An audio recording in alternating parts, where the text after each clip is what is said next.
Hi, fifth graders. We're going to continue our read aloud of A Tangle of Knots today. We ended chapter 2 with a bit of a cliffhanger. The last line of the chapter was, in one short week, every last one of them would have lost the thing they treasured most in the world. Now we're going to continue on to chapter 3, titled Marigold. Marigold Asher twisted her red talent bracelet around and around her wrist.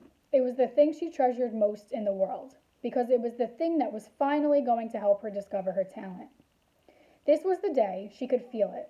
Anything could happen on a foggy morning. Marigold studied the nearly finished goldfish piñata on the kitchen table before her. Just one more piece of tissue paper and it would be complete. She dabbed a thin leaf of black tissue with glue and tipped over the glue bottle. Marigold grabbed for it, but knocked over a teetering stack of tissue paper instead. She lunged for that, but whacked the piñata. The goldfish crashed to the floor. It broke in two. With a sinking stomach, Marigold watched its severed head roll across the kitchen. Your piñata skills need work, its gaping fish mouth seemed to tell her. Where's Mom? Asked Marigold's younger brother, Will, appearing from nowhere. Will was always appearing from nowhere. He plowed across the tissue paper battlefield, his shoes collecting colorful scraps. His pet ferret, Sally, was right next to him, snatching up small bits of paper in her teeth and sniffing them before spitting them out again. Marigold snatched her sticky pencil from the table and crossed piñata making off her list of possible talents. Mom has the hospital this morning, remember? Every few weeks, their mother dropped off a load of scarves and blankets for patients at the Poughkeepsie Medical Center. She knitted most of the objects on her way, clasping her knitting needles around the steering wheel as she drove. Mrs. Asher's talent for knitting was so keen that she could finish an entire Afghan in 8 city blocks. Will scooped Sally off the floor and settled her on his shoulder. You tried all these talents this morning? He asked Marigold, studying her list on the table. Yup. Marigold gathered her brown curls off her shoulders and counted off in her head.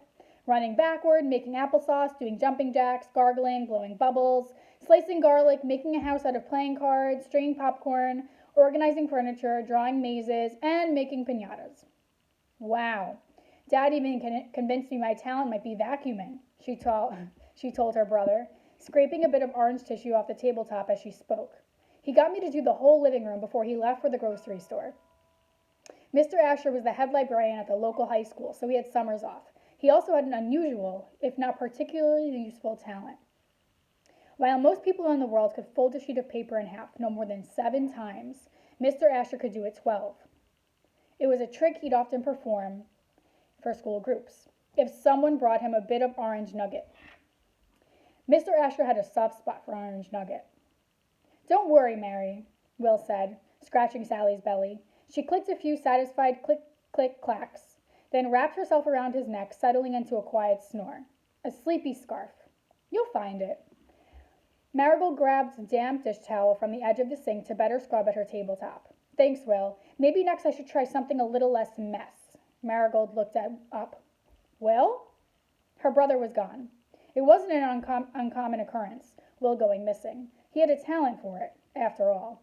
Even in the cramped space of their 12th-story apartment, Will managed to get lost at least once an hour. Sometimes he popped right out of the woodwork after only a second, and other times it might take all day to find him. Zane! Marigold called to her older brother, marching toward the living room with the dish towel clutched at her side. Will's missing again. She saw it coming just in time, the arc of spit heading down the hallway straight toward her. Marigold shrieked, covering her face with the dish towel. The glob of spit zoomed, slurp, over her head. Zane, she hollered. He was sitting, calm and smug as ever, in the armchair by the window, reading a book. Under his feet was his trusty skateboard, rolling a few inches this way, then that. Zane was the only Asher without a jumble of brown curls on top of his head. He wore his hair in short, pointy spikes. Marigold often wondered if it would be possible to smooth out her brother's prickly personality just by chopping off that hair. Mom said if you ever spit at me again, she'll... I didn't spit at you, Zane replied, barely lifting his eyes from his book. I spit over you. If I wanted to spit at you, I would have hit you. Marigold huffed, but she knew he was right. That someone as annoying as Zane Asher had been given the talent of perfect spitting was truly unconscionable. Well, she searched for something to blame him for. Her eyes landed on the red talent bracelet around her wrist, now sticky with glue water from its run-in with the dish towel. You got my bracelet all gunky. So I want you guys to take a minute to think about how the characters in this book go through and try out so many, well, specifically Marigold tries out so many different tasks and activities to find her talent, right? How do you think this search for a talent allows them to see the world? How is that different from how you see the world? Do you right now value certain activities over others? Would you think of trying out vacuuming as a talent? Right? So kind of compare and contrast how you see the world in talent-wise and how this book is portraying that. Okay. Zane shrugged, eyes still on his book. Out the open window behind him, a thick blanket off fog rolled peacefully across the sky. I can't believe you think something you got out of a gumball machine will actually help you find your talent, he said. I did not get it out of a gumball machine, Marigold growled. For your information, I got it at the state fair last week, and the man said it had a 99% success rate for helping people discover their talents within 1 year. She rubbed the stickiness out of the edge of her t-shirt. It cost 3 whole months' allowance. Zane turned a page in his book. You'd have better luck with a gumball, he replied. Some kids had older brothers who were friendly, Marigold thought. Supportive, even. I'm going to tell Mom and Dad you spit at me, she retorted. But she knew it was useless, like a poodle puppy yipping at a full-grown Rottweiler.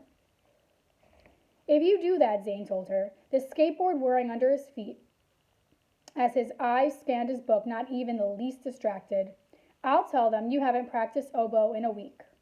Marigold fought the urge to stick her tongue out at him. She wound her bracelet around her wrist again, fingering in the knotted red thread, the 3 sparkly silver beads.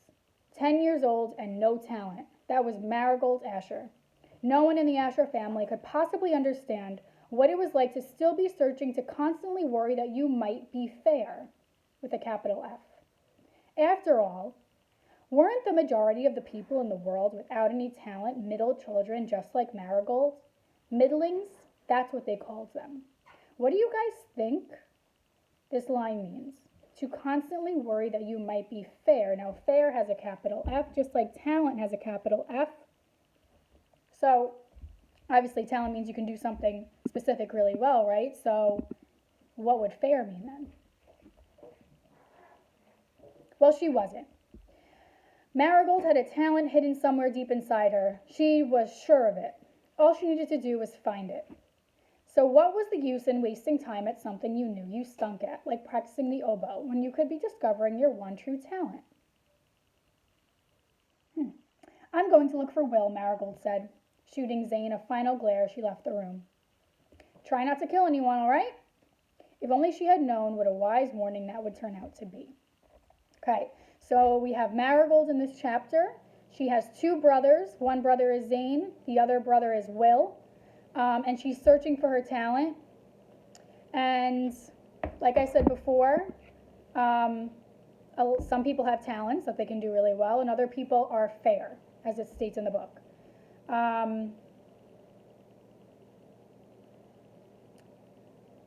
This line, like practicing the oboe when you could be discovering your one true talent. Could Marigold be talented at the oboe? Is she giving up too soon? Or is talent just pure, like I can do it great from the start? Some things to think about. Bye, guys.